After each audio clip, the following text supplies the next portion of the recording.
जुदा हुई, जब जिस्म से रूह जुदा हुई तो शमशान के ठेकेदारों ने कफन भी छीन लिया। आज के इस ऐतिहासिक कार्यक्रम के मुख्य मार्गदर्शक अतिथि,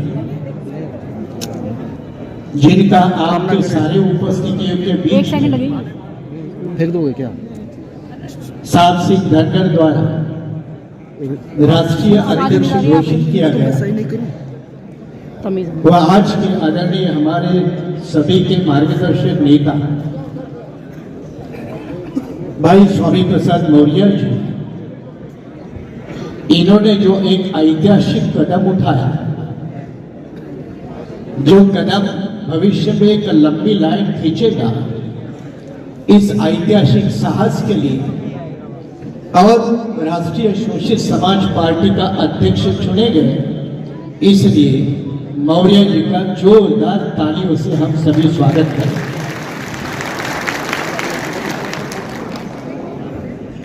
जब देश में कोशिश हो रही है हमारा इतिहास मिटाने की, इतिहास के साथ जुड़ा लोकतंत्र, लोकतंत्र के साथ जुड़ा हुआ संविधान,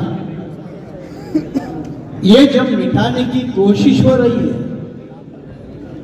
तो छोटे पैमाने में सही, लेकिन ताल कटोरा स्टेडियम में आज एक नए पर्व की शुरुआत होने जा रही है। इस बात को आप यहां से लेकर चले जाते।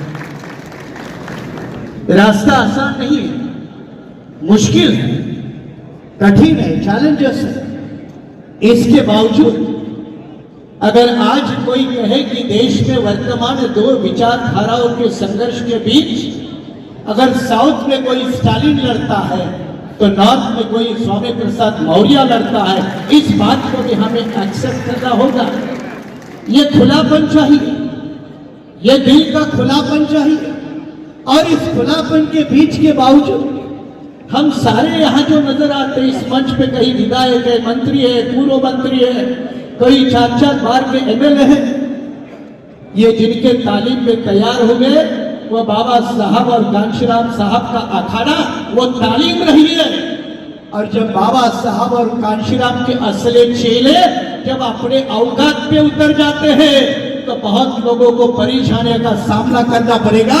ये भी आने वाले दिनों की निशानी हम लोगों को समझना पड़ेगा। और इसीलिए सिर्फ उत्तर प्रदेश की बात नहीं है, आप लोगों के कुछ मन में होगा कि स्वामी प्रसाद जी मौर्य जी सिर्फ उत्तर प्रदेश तक सीमित होंगे। बिल्कुल ऐसा नहीं होगा।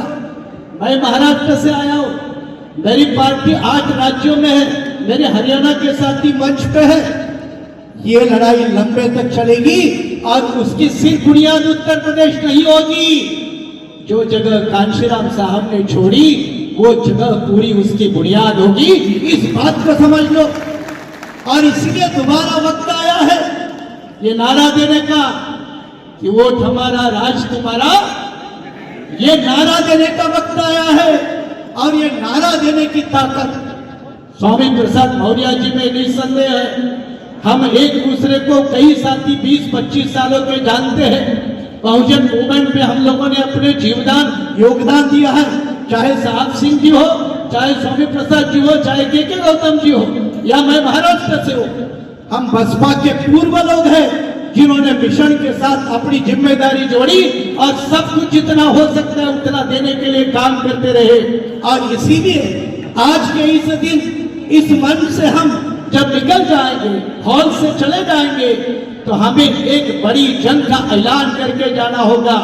जंग मुश्किल है, कठिन है, ये बात को भी स्वीकारते हुए अगर इस देश के संविधान लोकतंत्र को मिटाने के लिए कोई अपनी कमर कस के अगर 20 बनाम 80 का नारा देकर उत्तर प्रदेश की भूमि पे आता है तो हमें भी फिर एक बार 85 बनाम 15 का नारा इस देश में मजबूत करना पड़ेगा।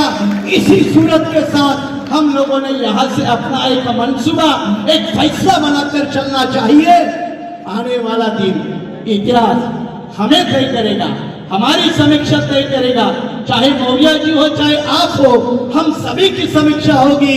और उस समीक्षा के वक्त पुणे से लेकर बाबा साहब तक और बाबा साहब से लेकर साहब श्री कांशीराम जी तक हम उनके लायक बेटे साबित होकर रहेंगे। इसी आशा और उम्मीद के साथ मैं अपने वाणी को विराम देता हूं। जय भीम, जय भारत।